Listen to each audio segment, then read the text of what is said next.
Hello guys, আবার চলে এসেছি একটা নতুন ব্লগ নিয়ে। শরীরটা তেমন একটা ভালো ছিল না, তাই জন্য আজকে অফিসটা ছুটি নিয়েছিলাম।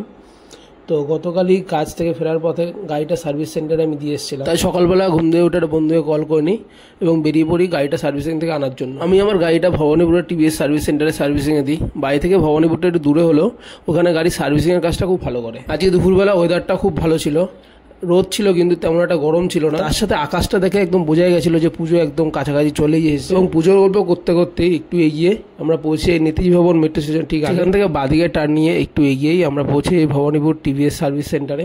বন্ধু ওর বাইকটা বাইরে রেখে দেয় এবং আমরা দুজন মিলে ঢুকে পড়ি ভেতরে।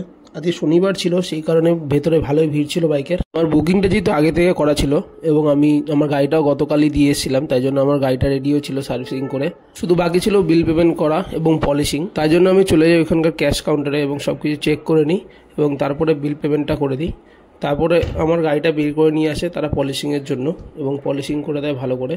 তারপর পলিশিং করে জিনিসটা ভালো করে মুছে দিয়ে গাড়িটা সার্ভিস সেন্টার দিয়ে বাইরে বের করে দেয়। আর তারপর আমি গাড়িটা নিয়ে আমি নিজেও একবার ভালো করে চালিয়ে নিই, দেখে নিই গাড়িটা সব কিছু ঠিকঠাক কাজ করেছে নাকি। তারপর আমরা বেরিয়ে পড়ি আমাদের বাড়ির জন্য। আজকের ব্লগটা এখানে শেষ করলাম। Thank you for watching this blog.